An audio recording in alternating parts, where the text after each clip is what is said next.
bacanya. Dengan berapi-api, Van Grysen pun bercerita kepada pemimpin Freeport Sulfur bahwa selain memaparkan tentang keindahan alam yang ada di Papua tersebut, Genghis Doji juga menulis tentang kekayaan alamnya yang memang begitu berlimpah ruah. Tidak seperti wilayah lainnya di seluruh belahan dunia manapun, maka kandungan biji tembaga yang ada di sekujur tubuh gunung Elzberth ini begitu terhampar luas di atas permukaan tanah.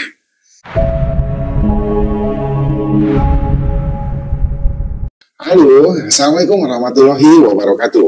Apa kabar Sobat BP Channel, para pembelajar semuanya? Jumpa lagi di postingan channel ini yang kali ini kita kembali mengulas banyak kejadian-kejadian di masa lalu.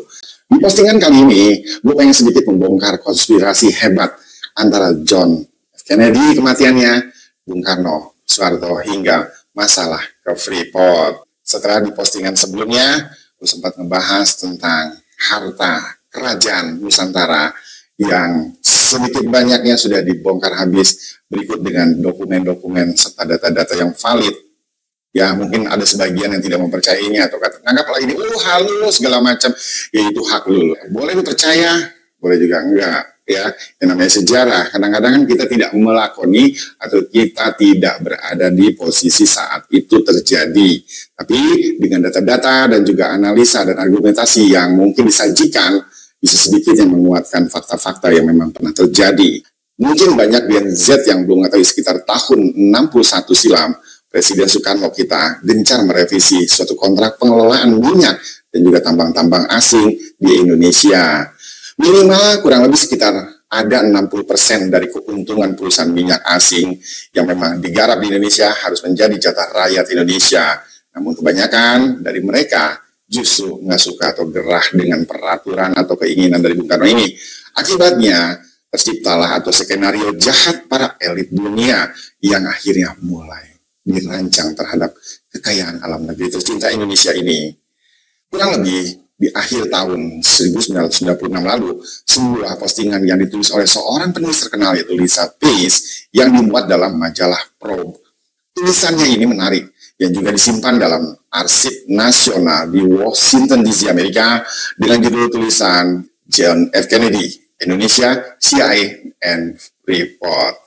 Walau dominasi Freeport kita tahu atas gunung emas di Papua ini telah dimulai sejak tahun 1967, namun kiprahnya di negeri ini ternyata sudah dimulai beberapa tahun sebelumnya, Lur. Dalam tulisan yang dibuat oleh Lisa Pace tersebut mendapatkan beberapa temuan aneh bahwa jika Freeport ini subur, demikian nama perusahaan itu awalnya ya, nyaris bangkrut berkeping-keping. Dan dalam tulisan postingan dia juga, ketika terjadi pergantian kekuasaan di Kuba pada tahun 1959, saat itu di Kuba, Fidel Castro berhasil menghancurkan rezim diktator Batista. Oleh Castro, seluruh perusahaan asing di negeri tersebut dinasionalisasikan. Freeport Sulfur yang baru saja hendak melakukan pengapalan nikel, yaitu produksi perdananya dari Kuba tadi, akhirnya terkena imbasnya. Maka terjadilah ketegangan di Kuba saat itu. Menurut Lisa Pace juga, berkali-kali CEO atau pimpinan dari Freeport Sulfur tersebut merencanakan upaya untuk pembunuhan terhadap Fidel Castro. Namun berkali-kali pula hal tersebut menemui kegagalan. Dan di tengah situasi yang memang penuh ketidakpastian, tepat kurang lebih pada Agustus tahun 1999, Forbes Wilson yang menjabat sebagai Direktur Freeport Sulfur saat itu melakukan pertemuan dengan Direktur Pelaksana East Borneo Company, ya Jan Van Grysen, itu namanya.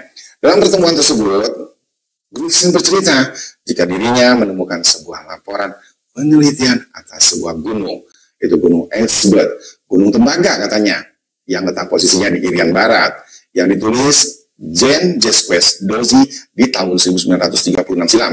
Uniknya, laporan itu ternyata sebenarnya sudah dianggap tidak berguna dan tersimpan selama bertahun-tahun lamanya, dan tersimpan begitu saja sebagai arsip yang tidak dianggap di perpustakaan negeri Belanda. Namun Van Grysen tertarik dengan laporan penelitian yang memang sudah berdebu itu. Akhirnya dia mulai membacanya. Dengan berapi-api, Van Wilson pun bercerita kepada pemimpin Freeport Sulphur bahwa selain memaparkan tentang keindahan alam yang ada di Papua tersebut, Gengis Doji juga menulis tentang kekayaan alamnya yang memang begitu berlimpah luas. Tidak seperti wilayah lainnya di seluruh belahan dunia manapun, maka kandungan biji tembaga yang ada di sekujur tubuh Gunung Elsbeth ini begitu terhampar luas di atas permukaan tanah. Jadi, tidak tersembunyi di dalam tanah seperti tambang-tambang di belahan dunia lainnya. Mendengar hal tersebut, Wilson pun sangat-sangat antusias saat itu dan segera melakukan perjalanan ke Irian Barat untuk mengecek kebenaran dari dongengan itu. Nah, di dalam benaknya, jika kisah laporan ini benar adanya, maka perusahaannya pastinya akan bisa bangkit kembali dan selamat dari kebangkrutan yang memang sudah di depan matanya. Singkat cerita, akhirnya selama beberapa bulan, Forbes Wilson melakukan survei dengan seksama atas Gunung Elsbeth tersebut dan juga di wilayah sekitarnya. Tentunya dia bawa peralatan canggih dan juga pakar yang melakukan penelitian ini dan kelak ditulisnya dalam sebuah buku berjudul The Conquest of Cedar Mountain. Wilson saat itu menyebut gunung tersebut sebagai harta karun terbesar di dunia, yang untuk memperolehnya tidaklah perlu menyelam lagi seperti adanya di lautan yang dalam. Karena semua harta karun itu telah terhampar di permukaan tanah, di puncak bukit atau puncak gunung tersebut. Dari udara, tanah di sekujur gunung tersebut pun berkilauan ditimpa sinar matahari. Dan Wilson pun saat itu juga mendapatkan temuan yang nyaris membuatnya sinting. Kenapa? Selain dipenuhi biji tembaga, ternyata gunung tersebut juga dipenuhi biji-biji emas dan juga perak, lur. Nah, masih menurut Wilson lagi, seharusnya gunung tersebut diberi nama Gold Mountain karena bukan gunung tembaga adanya, tapi sebagai seorang pakar pertambangan yang memang sudah berpengalaman, Wilson memperkirakan jika Freeport akan memberikan keuntungan yang sangat-sangat besar dan hanya dalam waktu 3 tahun pasti sudah BEP atau sudah kembali modal, guys. Pimpinan Freeport Sulphur saat itu pun akhirnya bergerak dengan cepat. Dia nggak mau menyanyiakan waktu. Dan tepat pada 1 Februari tahun 1960, Freeport Sulphur pun menekan kerjasama dengan Borneo Company untuk mengeksplorasi gunung tersebut. Namun, lagi-lagi Freeport Sulphur akhirnya mengalami kenyataan yang hampir sama dengan yang pernah mereka alami saat di Kuba.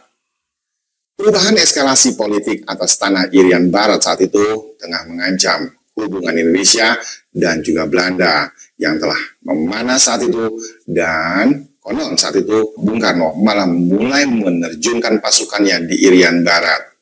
Akhirnya, tadinya Wilson ini ingin minta bantuan pada Presiden Amerika Serikat John F. Kennedy agar mendinginkan Irian Barat saat itu yang telah bergejolak. Namun ironisnya, JFK malah sepertinya mendukung Bung Karno saat itu. Kennedy mengancam Belanda akan menghentikan bantuan Marshall Plan jika terus-terusan mengotot mempertahankan Irian Barat. Dan Belanda yang saat itu memerlukan bantuan dana segar untuk membangun kembali negerinya dari puing-puing kehancuran akibat dari perang, pastinya ya ketar-ketir ya. Karena akibat dari Perang Dunia Kedua saat itu memelulantakan negeri Belanda dan akhirnya terpaksa dia mengalah dan mundur dari Irian Barat akibat dari intervensi JFK tadi. Ketika itu sepertinya Belanda nggak tahu jika Gunung Elsbeth ini sesungguhnya mengandung banyak sekali emas, bukan tembaga seperti yang mereka tahu. Sebab jika saja Belanda saat itu tahu fakta-fakta sesungguhnya, maka nilai bantuan Marshall Plan yang diterimanya dari Amerika Serikat nggak ada apa-apanya, lur, dibandingkan dengan nilai emas yang ada di gunung tersebut. Bukan rezeki mereka kali ya. Akhirnya lanjut cerita nih. Dampak dari sikap Belanda untuk mundur dari Irian Barat tersebut menyebabkan perjanjian kerjasama dengan Borneo Company mentah lagi, guys. Para pemimpin Freeport Sulphur saat itu jelas marah besar karena tahu seperti ini jadi gagal. Apalagi mereka mendengar John F. Kennedy akan menyiapkan paket bantuan ekonomi kepada Indonesia saat itu sebesar 11 juta US dollar dengan melibatkan IMF dan juga Bank Dunia. Dan semua ini jelas harus dihentikan. Menurut mereka saat itu, segalanya berubah 180 derajat ketika Akhirnya Presiden John F. Kennedy tewas ditembak tepat di tanggal 22 November tahun 1963. Banyak kalangan menyatakan penembakan Kennedy tersebut merupakan sebuah konspirasi besar menyangkut kepentingan kaum globalis atau elit global yang memang hendak mempertahankan hegemoninya atas kebijakan politik di Amerika saat itu. Akhirnya, Presiden Johnson yang menggantikan Kennedy saat itu mengambil sikap bertolak belakang dengan pendahulunya. Presiden Johnson justru malah ngurangin bantuan ekonomi kepada Indonesia saat itu, kecuali kepada militernya. Salah seorang tokoh di belakang keberhasilan dari Johnson saat itu, termasuk dalam kampanye pemilihan Presiden Amerika Serikat yang memang dilakukan di tahun 1964 adalah Augustus Silong, salah seorang anggota Dewan Direksi PT Freeport Sulphur tadi. Tokoh yang satu ini emang punya kepentingan besar atas Indonesia saat itu. Selain memang kaitannya dengan Freeport, Long juga memimpin Texaco yang membawahi Caltech, perusahaan patungan saat itu dengan Standard Oil of California. Bung Karno pada tahun 1961 memutuskan kebijakan baru bahwa kontrak perminyakan yang mengharuskan 60% labanya diserahkan kepada pemerintah Indonesia cuannya. Caltech sebagai salah satu dari 3 operator perminyakan di Indonesia saat itu jelas-jelas sangat terpukul dan kayaknya ogah-ogahan menanggapinya karena kebijakan Bung Karno ini. Augustus Silong amat marah terhadap Bung Karno saat itu dan amat sangat berkepentingan agar orang ini disingkirkan secepatnya alias dibunuh, guys.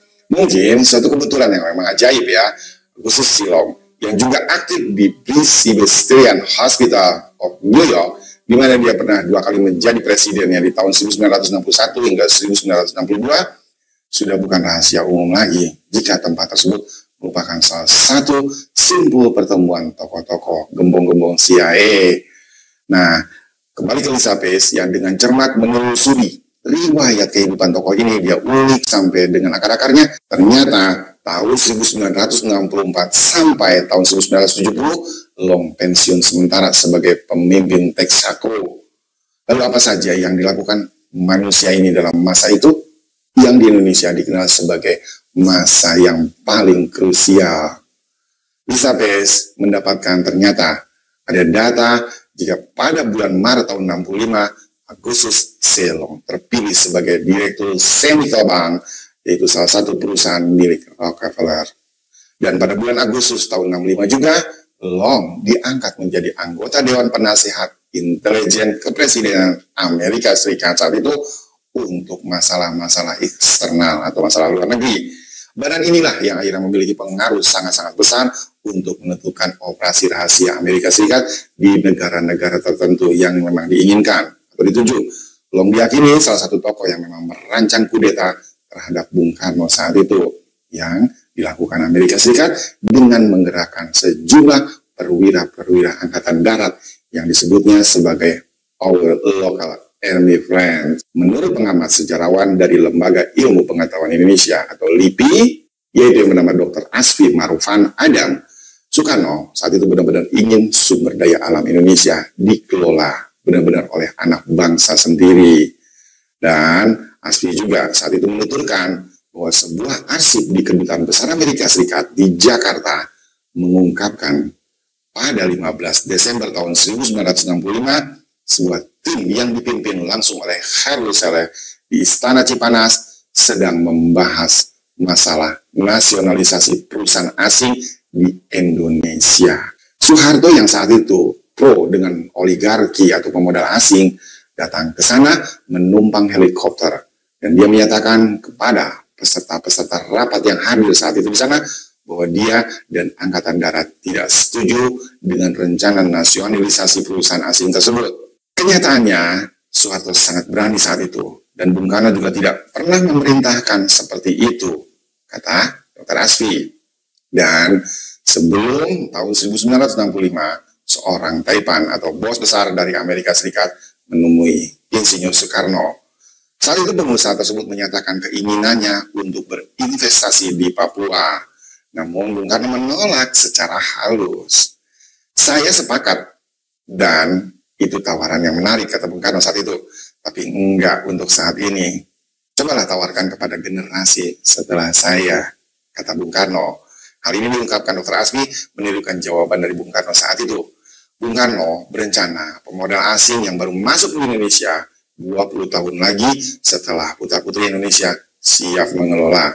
Dan dia tidak mau perusahaan luar negeri satupun masuk untuk berinvestasi, sedangkan orang Indonesia masih memiliki pengetahuan nol tentang energi atau sumber daya alam mereka sendiri saat itu. Oleh karenanya, sebagai persiapan, Bung Karno akhirnya mengirim banyak sekali mahasiswa untuk belajar ke negara-negara lain yang lebih maju. Bung Karno boleh saja membuat tembok penghalang atau sekat untuk oligarki-oligarki asing saat itu, dan mempersiapkan calon pengelola dari anak bangsa sendiri. Namun, Aswi saat itu juga menjelaskan bahwa usaha pihak luar yang memang udah nafsu banget nih, Lur, ingin mendongkrak kekuasaan Bung Karno nggak kalah kuat. Mereka terus putar otak demi merancang suatu kelicikan. Dan setahun sebelumnya itu pada tahun 1964, seorang peneliti diberi akses untuk membuka dokumen yang memang penting, yaitu Departemen Luar Negeri Pakistan, dan menemukan surat dari Duta Besar Pakistan di Eropa. Dalam surat yang dikeluarkan di bulan Desember tahun 64 tersebut, diplomat tersebut menyampaikan informasi rahasia dari Intel negeri Belanda yang mengatakan bahwa dalam waktu dekat Indonesia akan beralih ke Barat. Nah, Lisa Pace juga menjelaskan maksud dari informasi tersebut ternyata adalah akan terjadi kudeta di Indonesia oleh sebuah partai, apalagi kalau bukan partai komunis. Maka dari itu, Angkatan Darat saat itu memiliki alasan kuat untuk menamatkan Partai Komunis Indonesia atau PKI yang memang terjadi di tanggal 30 September tersebut. Setelah itu, akhirnya membuat Soekarno menjadi seorang tahanan. Telegram rahasia dari Departemen Luar Negeri Amerika Serikat ke Perserikatan Bangsa-Bangsa atau PBB di bulan April tahun 1965 menyebut bahwa Freeport Sulfur sudah sepakat dengan pemerintah Indonesia untuk pengembangan puncak Gunung Esbet di Papua. Luar biasa kan? Salah satu bukti bahwa sebuah telegram rahasia Sintek 342 di tanggal 21 Januari tahun 65 pukul 21.48 yang menyatakan ada pertemuan para panglima tinggi dan pejabat Angkatan Darat saat itu di Indonesia yang membahas rencana darurat tersebut. Bila Presiden Soekarno meninggal, nah ini yang jadi masalah. Kelompok yang dipimpin Jenderal Soeharto saat itu yang memang masih menjadi jenderal ternyata bergerak lebih jauh dari rencana tersebut, guys. Jenderal Soeharto konon saat itu justru mendesak Angkatan Darat agar mengambil alih kekuasaan tanpa menunggu Insinyur Soekarno berhalangan. Artinya semacam kudeta.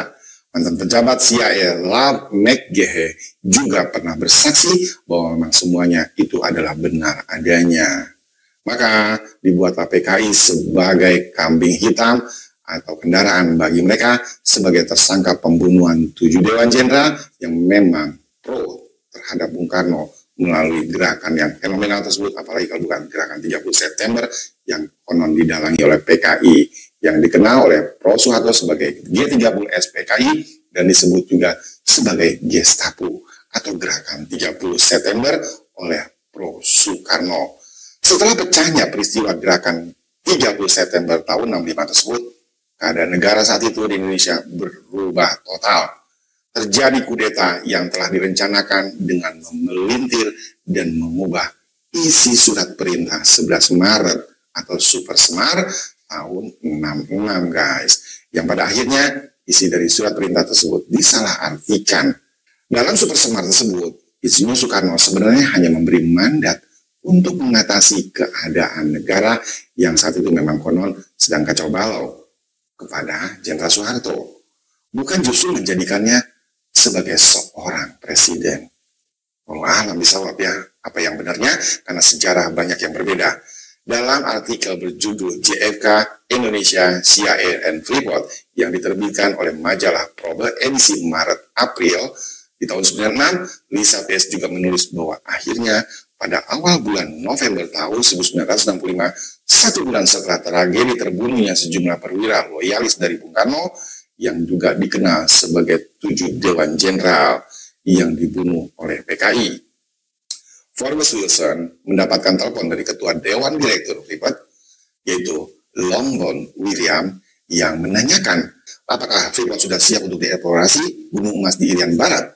Forbes Wilson pun jelas kaget dengan jawaban dan sikap tegas dari Sukarno yang saat itu juga sudah tersebar di dalam dunia perelit-elitan dan juga kartel-kartel mafia pertambangan dan minyak di seluruh dunia. Wilson nggak percaya mendengar pertanyaan tersebut, dan dia berpikir bahwa Freeport masih akan sulit mendapatkan izin karena Sukarno masih berkuasa. Ketika itu, Bung Karno masih sah sebagai presiden Indonesia yang memang diakui oleh dunia internasional. Bahkan hingga tahun 1967, lalu dari mana William yakin bahwa gunung emas di Irian Barat tersebut akan jatuh ke tangan Freeport? Lisa Pace kembali lagi kepada tulisan yang mendapatkan jawabannya. Para petinggi Freeport ini ternyata sudah punya kontak dengan tokoh penting di dalam lingkaran elit di pemerintahan Indonesia saat itu. Oleh karenanya, usaha Freeport untuk masuk ke Indonesia pastinya akan semakin mudah dan semakin lancar. Karena beberapa elit Indonesia yang dimaksud oleh Lisa pada era itu diantaranya adalah Menteri Pertambangan dan Perminyakan yang pada saat itu dijabat oleh Ibnu Sutowo. Namun, saat penandatanganan kontrak dengan Freeport yang juga dilakukan oleh Menteri Pertambangan Indonesia, selanjutnya yaitu Insinyur Slamet Bratanata. Dan selain itu juga ada seorang bisnismen yang juga sekaligus maklar atau calo untuk perusahaan-perusahaan asing, yaitu yang bernama Julius Tahija. Julius Tahija ini berperan sebagai penghubung antara Ibnu Sutowo dengan Freeport, guys. Karena dalam bisnis yang menjadi pelopor dalam keterlibatan pengusaha lokal dalam perusahaan multinasional lainnya, antara lain yang terlibat dalam PT Faroka, PT Procter & Gamble, yaitu dari Inggris, PT Vilma, dan juga PT Samudra Indonesia. Ada juga di sana Bank Niaga, termasuk PT Freeport Indonesia. Sedangkan Ibnu Sutowo sendiri saat itu sangat berpengaruh di dalam Angkatan Darat, guys. Karena dialah yang menutup seluruh anggaran operasional mereka. Sebagai bukti adalah dilakukannya pengesahan Undang-Undang Penanaman Modal Asing atau disingkat sebagai PMA, yang pada tahun 1967 yaitu Undang-Undang Nomor 1/1967 tentang penanaman modal asing atau PMA yang draftnya dirancang di Jenewa, Swiss, yang didiktekan oleh Rockefeller, yaitu seorang Bilderberg, dan disahkan tahun 1967. Maka nggak heran Freeport menjadi perusahaan asing pertama kali yang kontraknya ditandatangani oleh Soeharto saat itu. Bukan saja menjadi lembek, bahkan sejak detik-detik itu, akhirnya Indonesia menjadi negara yang sangat-sangat tergantung terhadap Amerika. Ya, saat ini dan mungkin untuk selamanya. Ya, masih di tahun yang sama, konon tahun 1967, perjanjian pertama antara Indonesia dan Freeport untuk mengeksploitasi tambang di Irian Jaya ini juga akhirnya dilakukan. Tepat persis pada tanggal 7 April, perjanjian tersebut ditandatangani. Akhirnya, perusahaan Freeport Sulphur of Delaware, Amerika Serikat, pada Jumat 7 April tahun 1967 menandatangani kontrak kerja dengan pemerintah Indonesia untuk pengembangan tembaga di Papua Barat.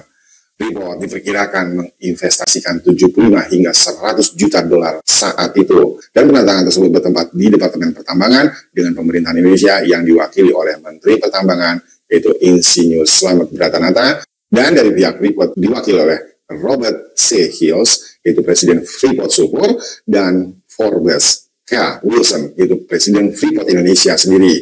Anak perusahaan yang dibuat untuk kepentingan ini disaksikan oleh saat itu juga oleh Duta Besar Amerika Serikat untuk Indonesia, yaitu yang bernama Marshall Green. Freeport konon mendapatkan hak konsesi lahan penambangan seluas 10.908 hektar untuk kontrak selama 30 tahun terhitung sejak kegiatan komersial pertama dilakukan saat itu. Dan pada bulan Desember tahun 1972, pengapalan 10.000 ton tembaga pertama kali dilakukan dengan tujuan ke negara Jepang.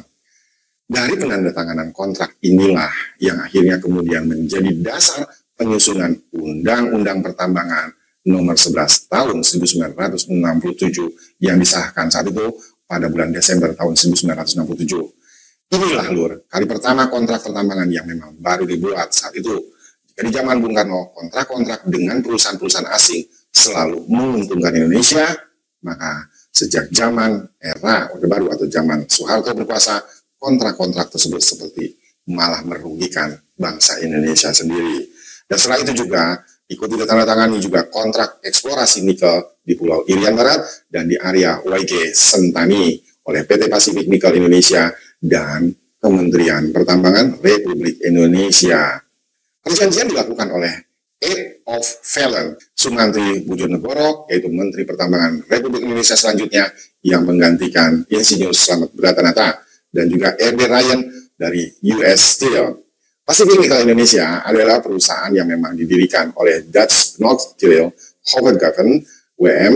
H. Muller, yaitu Amerika Steel, Lawson Mining, and Sherritt Gordon Mines Ltd. Namun menurut penulis perjanjian pertambangan ini sendiri, di Indonesia banyaklah sesuatu atau ditemukan hal-hal yang ganjil. Sangat jelas ada konspirasi busuk yang memang telah dimainkan di sini. Yang kedua, menurut Lisa Pels lagi, perjanjian penambangan tembaga oleh PT Freeport, apakah mereka memang benar-benar melakukan eksplorasi penambangan tembaga? Nah, dalam hal ini, banyak orang yakin mereka memang benar-benar menambang emas, namun di perjanjian yang tertulis, menambang tembaga. Tapi karena pada masa itu nggak ada media seperti zaman sekarang, bagaimana jika semua ahli geologi Indonesia dan para pejabat-pejabat yang terkait di dalamnya diberi setumpuk cuan duit? Walau nggak selalu, tapi di dalam pertambangan tembaga kadang memang ada unsur emasnya, guys. Perjanjian ketiga adalah perjanjian penambangan nikel oleh PT Pasifik Nickel untuk kedua kalinya. Apakah mereka memang benar-benar menambang nikel? Nah, banyak orang juga saat itu yakin bahwa mereka menambang perak, namun di perjanjiannya tertulis penambangan nikel. Itulah seterusnya yang namanya konspirasi, ya guys. Semua perjanjian-perjanjian pengeksploitasian tambang-tambang di bumi Nusantara Indonesia tercinta dilakukan secara nggak wajar, nggak adil, dan terus-menerus, serta perjanjian-perjanjian tersebut akan berlaku selama puluhan, bahkan mungkin ratusan tahun ke depan. Kekayaan alam di Indonesia pun akhirnya tergadaikan. Kekayaan Indonesia pun terjual, seolah-olah dijarah, dirampok, dibawa kabur ke negara-negara pro-Zionis. Dan itu pun tanpa mensejahterakan rakyat Indonesia sama sekali selama puluhan tahun lamanya. Banyak orang melihat seperti layaknya balas budi Indonesia ke Amerika Serikat karena telah membantu menghancurkan komunis, yang konon bantuan itu dilakukan dengan senjata dari mereka. Tutur pengawat dari sejarawan lembaga LIPI saat itu, yaitu Dr. Asfi. Dr. Asfi Marwan Adam mengungkapkan, untuk membangun konstruksi pertambangan emasnya itu, Freeport menggandeng Bechtel, yaitu perusahaan Amerika Serikat yang banyak memperkerjakan pentolan-pentolan dari CIA, agen Amerika. Direktur CIA John McCone memiliki saham di Bechtel, sedangkan mantan direktur CIA, yaitu Richard Helms, bekerja sebagai konsultan internasional pada tahun 1978. Dan tahun 1980, Freeport menggandeng McMoran milik Jim Bob Moffitt dan menjadi perusahaan raksasa dunia dengan laba lebih dari 1,5 miliar US dollar per tahun, ya guys. Tahun 1996, seorang eksekutif dari Freeport McMoran, yaitu yang bernama Josh M. Malley, menulis sebuah buku yang berjudul Grassberg, setebal 384 halaman, dan memaparkan jika tambang emas di Irian Barat itu memiliki deposit terbesar di dunia, sedangkan untuk biji tembaganya menempati urutan ketiga terbesar di dunia. Malah saat itu juga menulis data tahun 1995 menunjukkan jika di area ini tersimpan cadangan biji tembaga sebesar 40,3 miliar dolar Amerika dan masih akan menguntungkan untuk 45 tahun ke depan. Gila nggak? Ironisnya, Malley dengan bangga dan berkuar-kuar saat itu juga menulis jika biaya produksi tambang emas dan tembaga terbesar di dunia ini yang ada di Irian Barat itu merupakan yang memang termurah biaya produksinya di dunia. Asli guys, ini sangat menyedihkan dan memang benar-benar tragis, ya, walau alam bisawab. Menurut gua, ini jika memang benar terjadi, walau alam bisawab, ya, benar-benar tragis, menyesakkan dada. Kekayaan yang begitu sangat berlimpah, nggak bisa dimiliki. Dan gue jadi ingat satu quote dari salah satu postingan yang memang fenomenal yang pernah gue baca. Indonesia adalah negara paling kaya di dunia. Apa yang nggak ada di Indonesia? Indonesia memiliki banyak kelebihan, namun hanya satu kekurangannya. Hanya memiliki satu kekurangan, yaitu manusia yang hidup di dalamnya. Apa maksudnya? Ya mungkin serakah, licik, dan seterusnya. Ya semoga aja mereka-mereka yang sudah menikmati uang yang haram ini menyadari betul bahwa sesungguhnya hidup nggak semata urusan perut ya. Artinya kita semua akan mati dan mempertanggungjawabkan semua amal ibadah kita atau semua perbuatan kita di masa hidup. Gue tanya sekarang sama lu, siapa orang-orang tokoh terkenal yang tidak mati guys? Semua kita akan menemui kematian. Dan hal-hal seperti ini adalah suatu catatan buruk yang memang dilakukan oleh manusia-manusia yang memang super licik. Ya, bayangkan aja, rakyat banyak di sekitarnya dikorbankan dan tidak ada dicarikan solusinya sama sekali untuk mengangkat harkat derajat kehidupan ekonomi mereka. Hak-hak mereka seolah-olah nggak ada diperhatikan, dan ini perlu dipikirkan kembali oleh pemenang dari Pilpres yang akan datang. Kenapa? Intinya nggak selamanya harta yang dikumpulkan apalagi dengan cara yang seperti ini akan membawa berkah. Minimal anak, keluarga, atau cucu lo nggak akan tenang hidup, nggak akan berkah. Dan ingat guys, dunia ini hanya sementara. Gue bukan ustadz. Memang konspirasi itu ada dua macam, yaitu konspirasi teori dan konspirasi fakta. Dan kata-kata konspirasi itu sebenarnya cuma sekedar istilah. Dan kalian bisa menafsirkannya sendiri ya dari kejadian ini. Konspirasi yang mana yang memang terjadi. Semoga saja hal ini tidak terus-menerus terjadi dan biarkanlah Tuhan yang bekerja. Kelak, suatu saat pasti akan terbuka dan terbuktikan bahwa memang yang licik tidak selamanya akan langgeng. Barangkali ada yang mau menambahkan atau ada yang mau menyanggah, silakan ya.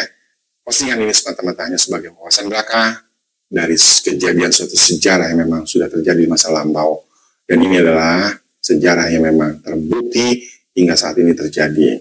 Semoga postingan kali ini bermanfaat dan terima kasih menonton. Sampai jumpa kembali di postingan berikutnya. Assalamualaikum warahmatullahi wabarakatuh.